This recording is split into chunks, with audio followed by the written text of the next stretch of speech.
ಒಂದು ವೇಳೆ ಈ ತೋಟ ನಮ್ಮದು ಶಿವಮೊಗ್ಗ ಜಿಲ್ಲೆ ಭದ್ರಾವತಿ ತಾಲೂಕಿನ ಶ್ರೀನಿವಾಸಪುರ ಎಂಬ ಮೇನ್ ರೋಡ್ ಪಕ್ಕದಲ್ಲೇ ಬರ್ತಕ್ಕಂಥ ತೋಟ. ಇದು ಒಂದು 6 ರಿಂದ 7 ವರ್ಷ ತೋಟ ಆಗಿರೋದ್ರಿಂದ ಸ್ವಲ್ಪ ಫಸಲು ಎಲ್ಲ ಕೆಳಗೆ ಬಿಟ್ಟಿದೆ. ಹಾಗಾಗಿ 3ನೇ ಕೊಯ್ಲು ಕೊಯ್ದು 4ನೇ ಕೊಯ್ಲು ಕೊಯ್ತಾ ಇದ್ದೀವಿ. ಆದರೆ ನಿನ್ನೆ ಎಲ್ಲ ಮೊನ್ನೆ ಯಾರೋ ಒಂದು 50 ಮರಗಳಲ್ಲಿ ಅಡಿಕೆಯನ್ನು ಕೊಯ್ಕೊಂಡು ಹೋಗ್ಬಿಟ್ಟಿದ್ದಾರೆ. ಬಟ್ ಅದು ಗೊತ್ತಿರೋರೇ ಮಾಡಿರ್ತಕ್ಕಂಥ ಕೆಲಸ. ಹೇಗೆ ಹೇಳ್ತೀವಿ ಅಂದರೆ ನೋಡಿ, ಮೇನ್ ರೋಡು ಕಳ್ತನ ಮಾಡ್ತಕ್ಕಂಥ ಉದ್ದೇಶ ಇರತಕ್ಕಂಥವ್ರು ಈ ಮೇನ್ ರೋಡ್ ಪಕ್ಕದಲ್ಲೇ ತುಂಬ ಚೆನ್ನಾಗಿ ಫಸಲಿದೆ, ಇಲ್ಲೇ ಕೊಯ್ಕೊತಿದ್ರು. ಆದರೆ ಈ ಕುರಿ ಕಾಯತಕ್ಕಂಥವ್ರು ಅಥವಾ ದನವನ್ನು ಬಿಡ್ಕೊಂಡಿರ್ತಾರಲ್ಲ, ಅವ್ರನ್ನ ಯಾವತ್ತೂ ಯಾಕೆ ತೋಟದೊಳಗೆ ಬಿಡ್ಕೊಬೇಡ್ರಿ ಅಂದರೆ ಅವರೇ ಮಾಡಿರ್ತಕ್ಕಂಥ ಕೆಲಸ. ಅಂದರೆ ಅಲ್ಲಲ್ಲೇ ಅಡಿಕೆಯನ್ನು ಕೊಯ್ದುಬಿಟ್ಟು ಕಾಣಬಾರ್ದು ಅಂತಬಿಟ್ಟು ಗೊನೆಗಳನ್ನು ಕಾಲುವೆಯಲ್ಲಿ ತುಂಬೋಗಿದ್ದಾರೆ. ಅಂದರೆ ಗೊತ್ತಿರ್ತಕ್ಕಂಥವ್ರೆ ತೋಟದಲ್ಲಿ ಇರ್ತಕ್ಕಂಥದ್ದು ಕೆಳಗೆ ಮೂಲೆಯಲ್ಲಿ ಮಾತ್ರ ಮಾಡಿದ್ದಾರೆ. ಕಳ್ತನ ಮಾಡ್ಬೇಕಂತ ಉದ್ದೇಶ ಇರೋರು ರೋಡ್ ಪಕ್ಕದಲ್ಲೇ ಮಾಡ್ತಿದ್ರು, ಯಾರು ಬಂದ್ಬಿಟ್ಟು ಈ ಕಡೆ ಮೂಲೆಯಲ್ಲಿ ಮಾಡ್ತಿದ್ದಿಲ್ಲ.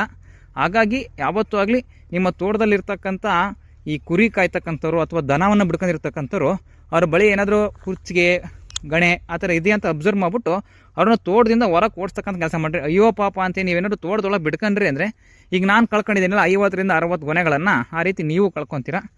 ಹೇಗೆ ಅಡಿಕೆ ಇರ್ತಕ್ಕಂಥವ್ರು ಏನಾರ ಆಗಲಿ ಒಂಚೂರು ತೋಟದ ಮೇಲೆ ಕಣ್ಣಿರ್ತೀರಿ.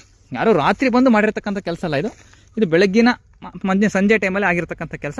ಹಾಗಾಗಿ ಸ್ವಲ್ಪ ಅಡಿಕೆ ಇರ್ತಕ್ಕಂಥವ್ರು ಹುಷಾರಾಗಿರಿ ಅನ್ನೋದೇ ನನ್ನ ಈ ವಿಡಿಯೋದ ಆಶಯ.